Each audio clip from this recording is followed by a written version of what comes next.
Welcome to the WRAL Daily Download. I'm Grace Holland. Pro-Palestinian protests continue to ebb and flow at UNC Chapel Hill.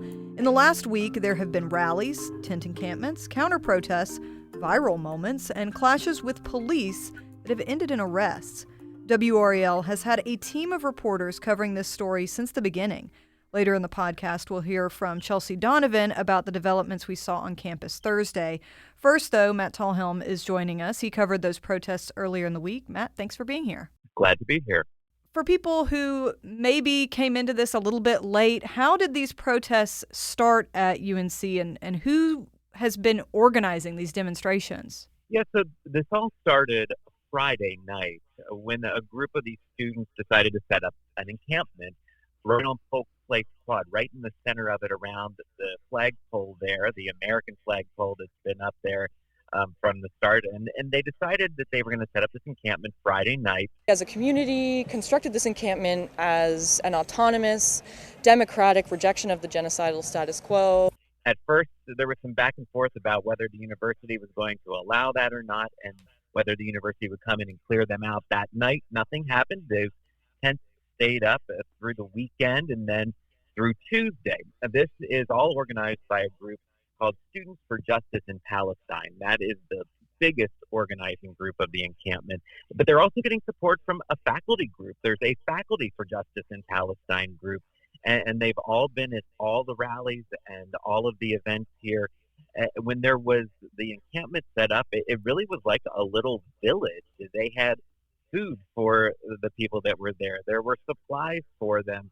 They were having teach-ins and even organizing groups where they could work together for their finals to study for finals week. So it really was like a little village that was set up there in the middle of the quad. And what did these protesters say that they wanted? Well, their main demand is for the University of North Carolina to disclose any investments or relationships it has with Israel and to divest in those funds. We're demanding full transparency about those ties, and we are demanding that the policing of pro-Palestinian actions on campus come to an end. They also wanted the university to create a commission of students, faculty, and administrators to have some conversations around the issue of what's going on in Gaza and to make sure that Palestinian students are feeling safe on the campus there. In addition, they're calling for a ceasefire in Gaza, which is something we have heard from the beginning with these pro-Palestinian groups. When it comes to the issue of disclosing investments or relationships in Israel, it's a really complicated thing to try to even figure out. UNC has an endowment that's worth more than $5 billion, and when you look at where that money could be invested, there are more than 100 companies with bases in Israel who trade stocks on the U.S. market. So a lot of your investments, even for regular people that are out there, in addition to these big funds like a university would have, it could very well be invested in stocks of companies that have connections to Israel. So that's really a hard thing to narrow down and to weed out there with the demand that they're making there from the university to disclose those investments and divest in any of them. Right. It's a very complicated thing. And of course, this is not something that's unique to UNC. We've seen protests on these subjects around the country. I wonder, though, what has been the vibe of this one here in Chapel Hill from your experience out there compared to what we've seen in some other campuses? Yeah, we saw on some of the other campuses a bigger tension from the start, and some universities taking a much stronger approach to clearing these camps out and saying this is not happening. At UNC, the first few days there, it was just calm. It really, like I said, on Monday was like a little village out there, and there was music and there were people dancing, and it just felt like a place where they were hanging out in this little village. One student who didn't agree with what they were doing said it almost looked like a commune out there, what had been set up. And so it was very peaceful on Monday, nothing crazy going on. Then on Tuesday, the mood really changed when police came in and cleared out the encampment. So they came in at 6 a.m. They had given the students 30 minutes notice to leave. And when the students and the protesters didn't do that, the university police came in. They started pushing over this barricade of air mattresses and tents that had been created to circle around the flagpole and circle around the encampment there. And that's when the tensions really started to go up, because they did detain 36 protesters. And then from there, it just felt like there was more You tension. got over 100, 200 police officers marching onto a campus to disrupt students while they're sleeping. And we are still not scared. The protests continued around 11:30 in the morning on Tuesday, and they marched from one end of the quad to the other to South Building, which is the administration building. The chancellor's office is located there. And for almost 2 hours, there was a rally with people on megaphones and demanding an answer from the university, demanding that these interests that they want, that these demands are met.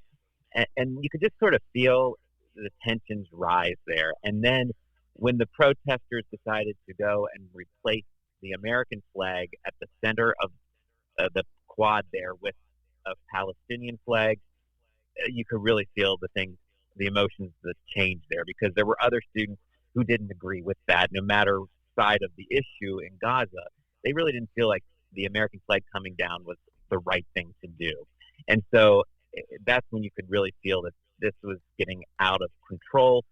The interim chancellor, Lee Roberts, led university police down there, and the tensions heated up when the students saw and protesters saw him. That's antithetical to who we are, what this university stands for, what we have done for 229 years. Students supporting Israel held their own flag high, cheering after police and Roberts put the U.S. flag back up. That flag will stand here as long as I'm chancellor. And that's when we saw those clashes with police and protesters happen for a second time in a day. Gotcha. And what do we know about the people that were arrested? Were these mostly students? Were there people from outside the campus who's come in? The majority of the protesters who were detained were not students at the University of North Carolina, Chapel Hill. There were 36 protesters total detained that morning when they broke up the encampment at Polk Place. Of those 36, 30 were cited for trespassing. They were released. And of the 30, only 13 were students at Chapel Hill. The rest were not affiliated with the university. Then of the 6 people who were arrested and taken to the detention center in Orange County, they were charged with some tougher charges, including, assault on a government official and resisting arrest and those kind of things. Of those 6, 3 were University of North Carolina, Chapel Hill students. The other 3 were not affiliated with UNC. So you can see that this is not an entirely student-driven movement, and that encampment was not made up of only students at UNC Chapel Hill. All right. Well, thank you, Matt. Let's take a quick break right there, and we'll be right back. Welcome back. We're joined now by WRAL's Chelsea Donovan, who's been covering some of the ripple effects that these protests have had. Chelsea, welcome. Thank you. So what developments have happened since Tuesday? Because I know Matt was telling us about, the flagpole stuff. That's sort of the moment everyone, I think, started to pay attention to what was going on here. So what have we seen Wednesday and Thursday? Yeah, so Wednesday when we got to the campus, it was a much different scene than Matt had seen on Tuesday. Long gone were the protesters and the encampment. And what we saw was just sort of a smaller fence around that flagpole that was kind of the centerpiece of where the protests took place on Tuesday. And then later that evening, what we saw is some contractors come in with a half a mile long of a really tall metal barricade that they were putting up around that flagpole to sort of kind of make a statement to mitigate anybody from trying to, mess with that flagpole again. We know that we saw that kind of go down on Tuesday. And so they started to erect that on late Wednesday evening. And what has been the feeling on campus on Thursday after those big barricades have been put up? Yeah, so on Thursday when we arrived, we actually saw the metal barricade, and it was much larger than I actually imagined it to be because it was sort of it sort of encapsulated two areas of the quad as well as the flagpole. So really it kind of, the lawn where the protests were, where students usually were hanging out and studying or, just chatting, they couldn't get access to that anymore. When we first walked up to South Hall, where the chancellor has his office, there was just, hundreds of messages put there in chalk, written by, different people, whether they be students or protesters or just the public alike. Really, the majority of them expressing their discontent with the wall that was erected, as well as Chancellor Lee Roberts' sort of action and putting that wall up and shutting down the encampment.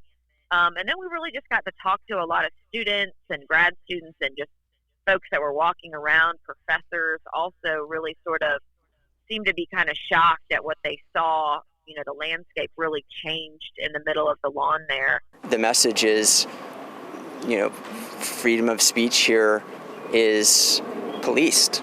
And with that, we did notice that the building sort of adjacent to South Hall, next to where the protests took place, the Campus Y, which is sort of a student resource center, they've got a food pantry and a student-run coffee facility, was just suddenly closed. And it's been in business, it's been, used for the past 160 years, so there were many people that tried to go in and we just didn't understand why it was closed. We understand it's a site to where, some protesters maybe had put some things, they went in to use the bathroom, get out of the heat. And so we actually saw some of those protesters today coming back for their stuff. The Y has been here for 160 years. And they also just do a lot of things for students. There's the food pantry in there. Campus Y is going to take down. It's closed indefinitely right now. So, why to do this to the Campus Y? So just a lot of people wondering, why the sudden closure, why the wall, how long it's going to be up.